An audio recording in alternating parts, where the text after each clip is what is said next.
Have you ever thought about those connections that just shouldn't work? The ones that seem impossible? Absolutely. Like when duty and, well, desire are pulling in completely opposite directions. Exactly.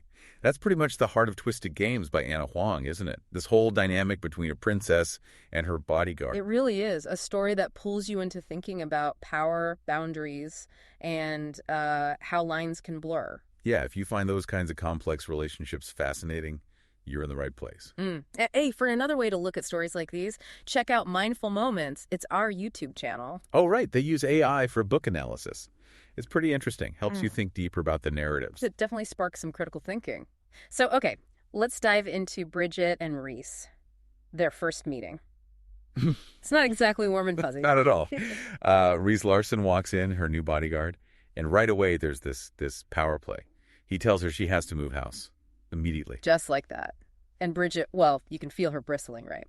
She instantly thinks of him as the boss. Yeah, she resists that authority straight off. It sets the tone, this immediate clash.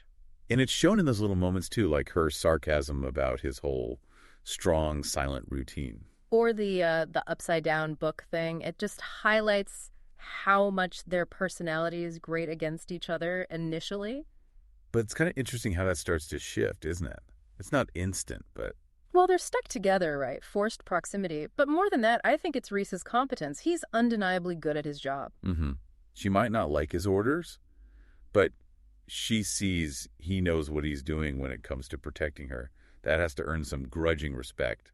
Exactly. And then you start seeing these little cracks in the facade. Like when Bridget opens up a bit. Right. When she talks about her mom or her volunteering at the animal shelter, you see a different side of her. And Rhys notices, you get the sense he sees past the princess label for a moment. Then there's that incident at the bar with the guy hassling her. Oh, yeah. That's a big moment. Rhys steps in, and it feels different. It's not just duty. It feels personal. Like he's protecting her, Bridget. That feels like a real turning point. His actions start hinting at something more. And then he does that indoor festival thing, with help from Jules, of course. Which is just completely unexpected, right? Coming from him, it shows this hidden thoughtfulness. Totally. Bridget's so confused at first, she can't quite figure out why he'd do that. And when she realizes it was actually for her, you can see her perception of him really starting to change. It breaks down some of those initial barriers. Oh, and that moment he actually laughs after her comment about being a surgeon. Yes, a genuine laugh. Yeah. It's described like it completely changes his whole face, his whole demeanor. A rare glimpse of the man underneath the guard persona. So all these little things start building up this tension, an unspoken attraction. You feel it during the Christmas tree outing. Rhys is clearly struggling internally, fighting his feelings. The lines are definitely blurring for him between professional and personal. Then the kidnapping happens. Oh, God, yeah. That just ramps everything up, doesn't it?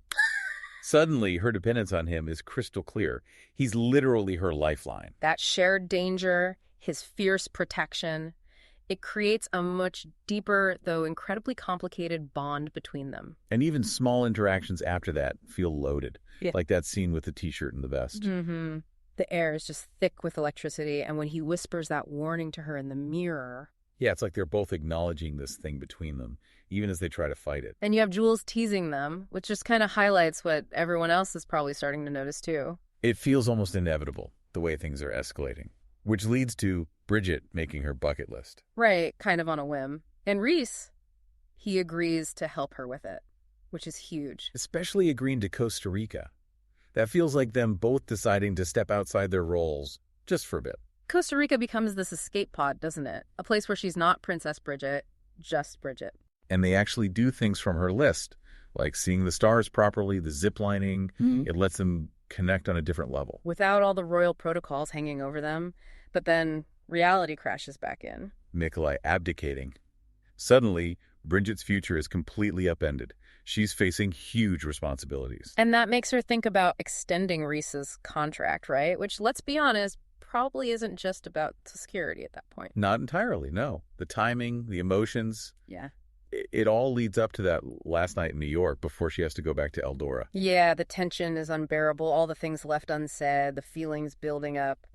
And they finally cross that line. It feels like the culmination of everything that's been simmering between them. But of course, it can't be simple. Not when she becomes crown princess. Yeah. Suddenly, there are massive obstacles. The royal marriages law, for one. And just the intense public scrutiny. Everything she does is watched. How can they possibly have a relationship? It puts immense pressure on both of them. Bridget's dealing with potential arranged matches, like Stefan. While Rhys has to stand by and watch, still her protector. But dealing with all that jealousy and frustration, it's an impossible situation. And Bridget herself is torn, between her duty to her country, her people, and these incredibly strong feelings for Rhys.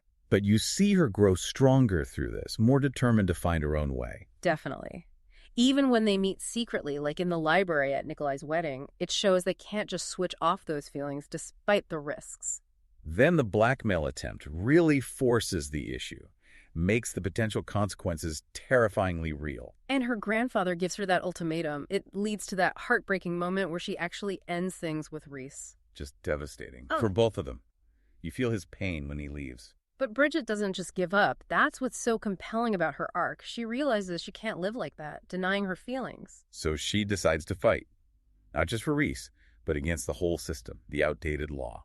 And that's when things get really interesting, bringing in Alex Volkov, discovering who Rhys's father really is, adding whole new layers. Right.